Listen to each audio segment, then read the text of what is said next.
I forgot to press the brake. Please hold.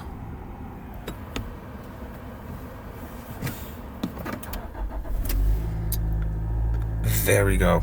Guess what I finally did?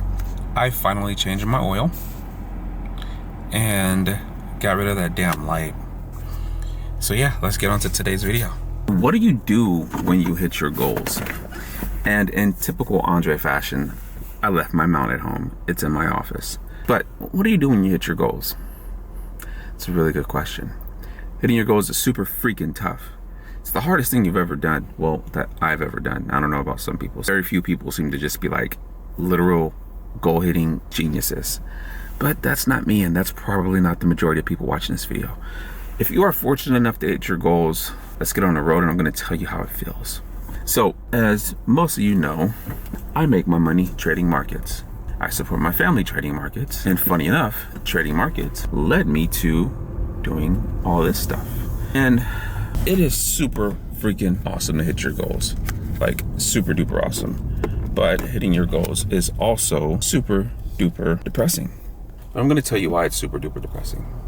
For me, when I hit my goals, it was super duper depressing because I put my whole entire life's purpose, my whole entire self-worth on hitting that goal, and that was wrong. I couldn't have been more wrong than how wrong I actually was. Like, you don't get it. I was like super duper effing wrong.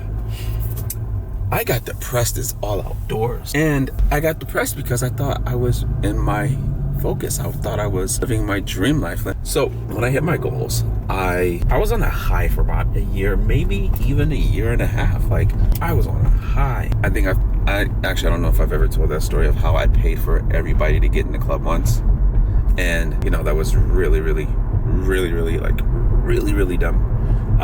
I spent so much money that night, but I mean, I had made 13 grand in a day. Like, well, why not? And that was the first time I've ever done anything like that. Like, the first time. I had never seen that much money in a day hit my bank account, and I was like, okay, sweet, it's my wife's birthday, I am going hard. And boy, oh boy, did I go hard. Got really drunk. I got everybody drunk, and so drunk that we stole my friend's debit card and bought Jack in the Box at 5 a.m. because we didn't sleep. All we did was drink. We don't do that other shit. So when all that fades away, what are you left with? I was left with, what the hell am I supposed to be doing with my life? What am I supposed to be doing with my time? And, you know, that led to us having a third baby, which is and has been such a phenomenal blessing for us. He brings everybody in the house together, and so much freaking joy. Like, you wouldn't believe it. And it gave me something to do, take care of someone. And it gives me something to do, take care of someone, get some morning laughs with him, and also the morning headaches, and the afternoon headaches, and the evening headaches, and all the headaches.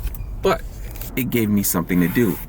It gave me someone to pour, and that I still pour energy into. I pour a lot of energy into my children, because it's just nothing short of amazing to give your energy to your kids.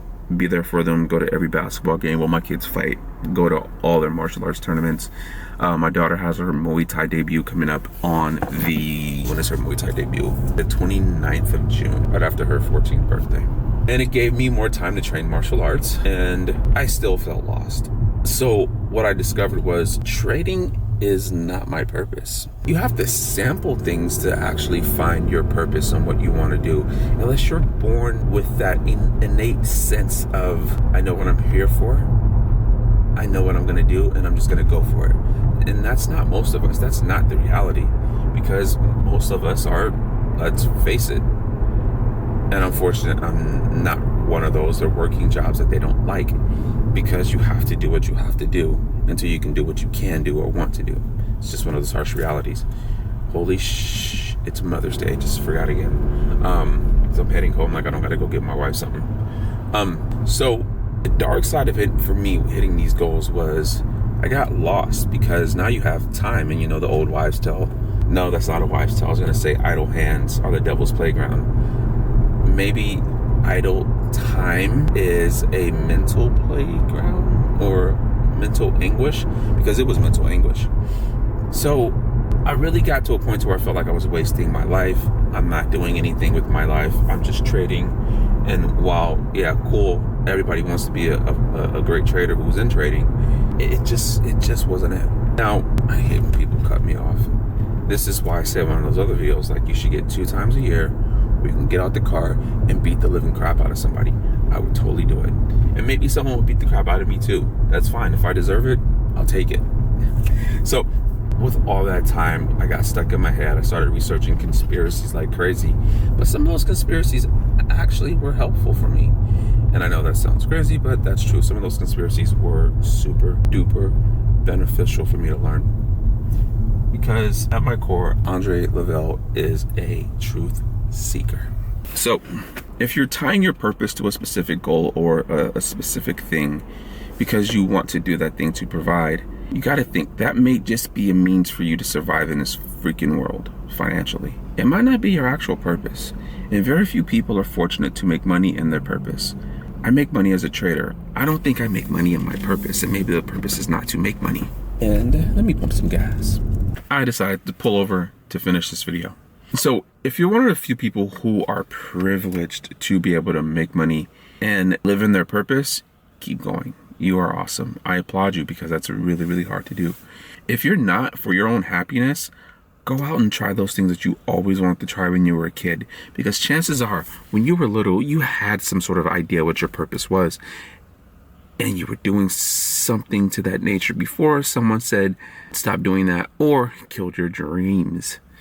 See, I know one part of my purpose, and I think it's also multi-purpose. Crack myself up. Part of my purpose is to be here to teach, coach, guide. I know that. And I know another part of my purpose has something to do with writing. I know that. And maybe I'll tell you why in another video. But my purpose is don't make money. I make money trading. And that is the awesome thing. Would I love to make money coaching people? I don't know. Possibly. Would I love to make money writing? Of course. But I also think part of my purpose is this, talking to a camera and creating stuff. You know why? There's a sense of peace that I get when I grab this camera. There's a sense of peace that I get when I grab my other camera, the A7C, and just take pictures of my kids fighting, take pictures of cars and airplanes, and again, my kids and my wife's butt. That's neither here nor there. And that is the positive side of hitting my goals. I've been able to do and sample things that I actually truly like to do. So I'm going to encourage you to hit your goals. I'm going to encourage you to find your purpose, right? Learn your human design. That can probably unlock your purpose. That helped me unlock my purpose. Just knowing my personality and how I move best through life, that was extremely helpful. To also know that I wasn't crazy and that, I can do everything that I want to do. I don't just have to do one thing like society tells me to do.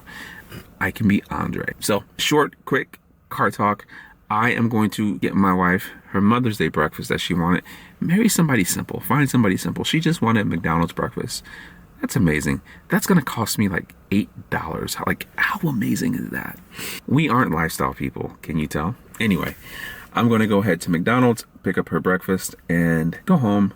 And you're probably thinking, why don't you get her flowers? You know why? Because they die. And you know why? Because then they sit on the kitchen table for weeks. And then they start to get that weird dead flower smell. No, I don't like cleaning up.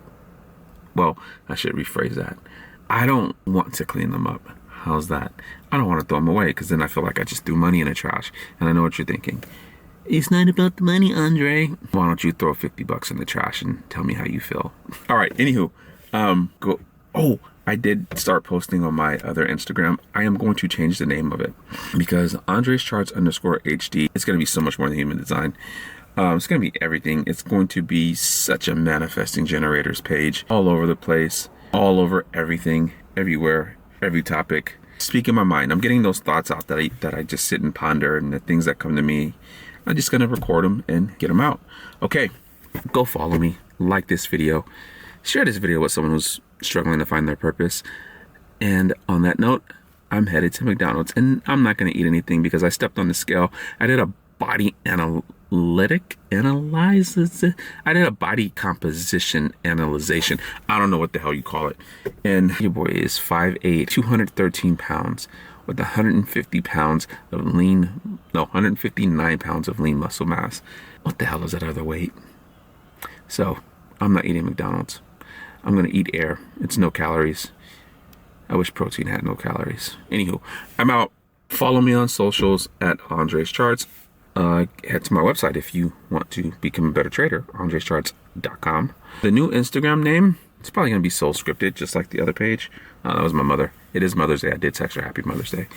And I'm going to head my handsome self over to McDonald's. All right, guys. Cheers. Peace. Love. Peace. Chicken grease. All that good stuff. Cheers.